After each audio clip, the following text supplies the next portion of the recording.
ഇതൊന്നും തിന്നാൻ പോകുമ്പോഴാണ് ഞാൻ ആ കാര്യം കണ്ട് ഞെട്ടിയത്. വേറൊന്നുമല്ല, നമ്മുടെ ക്രിസ്റ്റഫർ നോളൻ്റെ പുതിയ പടം ഉണ്ടല്ലോ ഒഡീസി. അപ്പോൾ അതിൻ്റെ കുറച്ച് സ്റ്റില്ലൊക്കെ കണ്ടപ്പോഴാണ് ഞെട്ടിപ്പോയത്.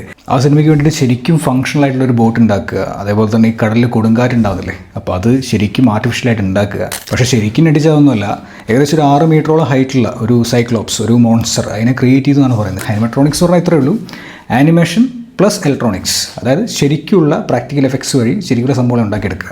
അപ്പോൾ അതിൻ്റെ ഒരു ബെസ്റ്റ് എക്സാമ്പിളായിട്ട് നമുക്ക് വേണമെങ്കിൽ പറയാം നമ്മുടെ ജുറാസിക് പാർക്കിലെ ഡൈനസോറിലെ ഏകദേശം ഒരു 20 ഫീറ്റ് ഹൈറ്റും 40 ഫീറ്റ് ലെങ്തുള്ള വലിയൊരു സ്ട്രക്ചറാണത്. ഇപ്പോൾ ഒരു ആക്ടർ പെർഫോം ചെയ്യുന്ന സമയത്ത് മിക്കപ്പോഴും ഗ്രാഫിക്സ് ആണെങ്കിൽ ഓപ്പോസിറ്റ് ചിലപ്പം വല്ല ടെന്നീസ് ബാറ്റോ അല്ലെങ്കിൽ വല്ല കോലോ അങ്ങനെയൊക്കെ ഉണ്ടാകുക. അപ്പോൾ അവിടെ എന്തോ ഉണ്ടെന്ന് സങ്കല്പിച്ച് വേണം ഇയാൾ അഭിനയിക്കാൻ.